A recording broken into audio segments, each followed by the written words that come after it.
திடீர் டெல்லி பயணம் இல்லை, இவர் மகிழ்வான டெல்லி பயணம். அதனால் திடீர் பயணம் இல்லை, தித்திப்பான பயணம்னு வேணால் சொல்லலாம். மரியாதைக்குரிய அண்ணன் சிபி ராதாகிருஷ்ணன் அவர்கள் துணை குடியரசுத் தலைவர் வேட்பாளராக அறிமுகப்படுத்தப்பட்டிருக்கிறார்.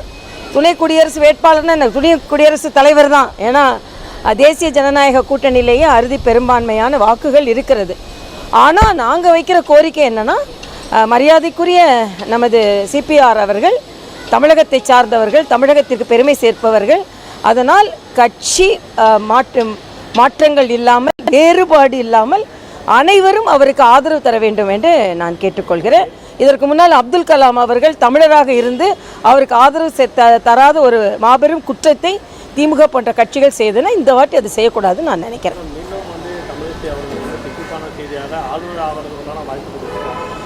இல்லை, எனக்கு தித்திப்பான செய்தின்னு ஆளுநர் ஆகிறதில்லை. நான் எப்பவுமே மக்களோடு பணியாற்றதான் என்னோட தித்திப்பான செய்தி. இன்றைக்கி போகிறது நாங்கள் மரியாதைக்குரிய அண்ணன் சிபிஆர் அவர்களை பார்த்து வாழ்த்து தெரிவிப்பதற்கும் கட்சிக்கும் மரியாதைக்குரிய பாரத பிரதமருக்கும் நன்றி தெரிவிப்பதற்காகத்தான் நாங்கள் போகிறோம். ஆனால் இதில் உடனே இதில் ஆர்எஸ்எஸ்காரரு, அதனால் நாங்கள் அவர் ஆதரிக்க மாட்டோம் அப்படின்லாம் சொல்கிறது எப்படி சரியாக இருக்கும்னு எனக்கு தெரியல. ஊழல்வாதி இல்லைல்ல, ஆர்எஸ்எஸ்காரர் தானே. ஆர்எஸ்எஸ்காரர் என்பது அவர்கள் ஒரு நல்ல வாழ்க்கை முறையை நடைமுறையை மேற்கொள்பவர்கள். அந்த இயக்கத்தில் சின்ன வயதிலிருந்து இருந்தார் என்பது பெருமை தான்.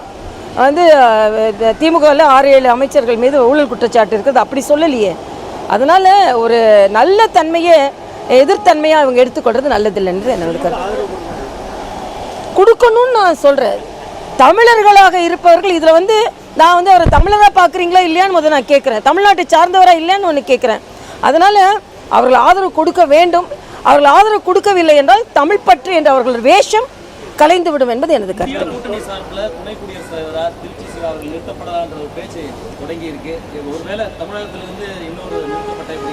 அதாவது இது என்ன போட்டிக்கு நிறுத்துற மாதிரி இருக்கு இது. அதனால் முதல்ல நாங்கள் தானே அதற்கான முன்னெடுப்பை ஏற்றிருக்கோம். அதனால் இப்படி போட்டி பேசாமல், விதண்டாவாதம் பேசாமல், ஒரு தமிழ் தலைவருக்கு, தமிழ் மண்ணை சார்ந்தவருக்கு எந்த மாற்ற கருத்து இருந்தாலும் அதற்கு ஆதரவு தெரிவிக்க வேண்டும்.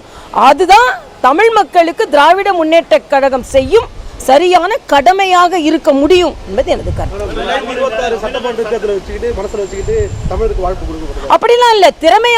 திறமையானவருக்கு ஒரு தமிழருக்கு வாய்ப்பு கிடைத்த உடனே அதுக்காக கொடுத்தீங்களா இதுக்காக கொடுத்தீங்களான்னு கேட்டுட்டு இருக்காதுங்க. அவர் நல்ல தலைவர். அவர் 2 முறை பாராளுமன்ற உறுப்பினராக இருந்திருக்கிறார். அதில் ராஜ்யசபை நல்லா நடத்துவார். அதே மாதிரி கான்ஸ்டிடியூஷனல் நாலேஜ் அதுக்கு வேணும். அதுக்கு ஆளுநராக இருந்திருக்கிறார், அடிமட்ட தலைவராகவும் இருந்திருக்கிறார். இதை விட தகுதியான ஒரு யார் உங்களுக்கு கிடைக்க நினைக்குது?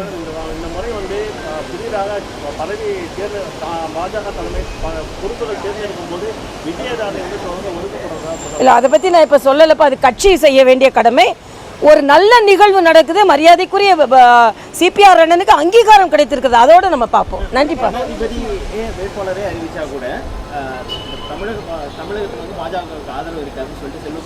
இல்லை, செல்வ பிறந்தேக்கு இப்போ என்ன பிரச்சனைன்னு கேட்குறேன். முத நீங்கள் தமிழை மதிக்க கற்றுக்கொள்ளுங்கள். இவங்க இன்னைக்கு இவ்வளோ பேசுகிறாங்கல்ல, பிஜேபி ஒன்றும் செய்யலை. சிதம்பரம் என்ன செஞ்சாருன்னு பட்டியலிட சொல்லுங்கள். 5 திமுக அமைச்சர்கள் என்ன பட்டியலிட சொல்லுங்க. நான் இன்னைக்கு சொல்வேன், இந்த ஏர்போர்ட் விரிவுபடுத்தப்பட்டது மரியாதைக்குரிய பாரத பிரதமரால். தூத்துக்குடி ஏர்போர்ட் விரிவுபடுத்தப்பட்டது மரியாதைக்குரிய பாரத பிரதமரால். தூத்துக்குடி துறைமுகம் விரிவுபடுத்தப்பட்டது மரியாதைக்குரிய பாரத பிரதமரால். திருச்சி ஏர்போர்ட் விரிவுபடுத்தப்பட்டது மரியாதைக்குரிய பாரத பிரதமரால். இன்னைக்கு அங்கே ஒரு கார் தொழிற்சாலை வைக்கிறீங்க. எதுக்கு? எப்படி? அங்கே விரிவுபடுத்தப்பட்ட போர்ட்டும் விரிவுபடுத்தப்பட்ட ஏர்போர்ட்டும் இருக்கிறதுனால தான். அதனால் சும்மா தமிழகத்துக்கு நான் இன்னைக்கு இதே கேள்வி நான் திருப்பி கேட்பேன்.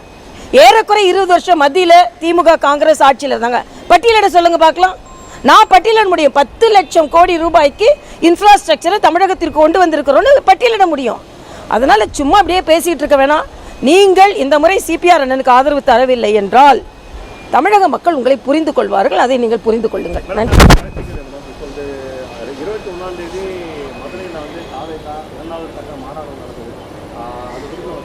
இல்லை, நாங்கள் இப்போ குடியரசு துணைத் தலைவரை பற்றி சிந்திக்கும்போது தாவேக்காவை பற்றி சிந்திக்க வேண்டான்னு நான் நினைக்கிறேன். தாவேக்காவை எப்போவாது அவங்கள பற்றி அவங்க சிந்திக்கிறாங்க. நாங்கள் இப்போ அவங்கள பற்றி சிந்திக்கணும். பார்க்கலாம்.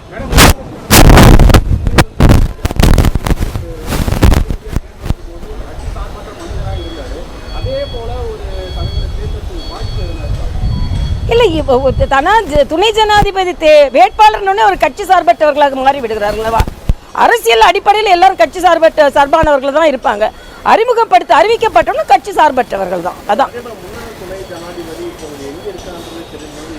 அதாவது இன்னைய துணை குடியரசுத் தலைவர் இங்கே இருக்கிறார், தமிழகத்திலிருந்து இருக்கிறார். அதை நீங்கள் புரிந்து பிளே ஸ்டோர் மற்றும் ஆப் ஸ்டோரில் இருந்து பாலிமர் செயலியை QR கோடு மூலம் பதிவிறக்கம் செய்யுங்கள். செய்திகளை உடனுக்குடன் பெறுங்கள்.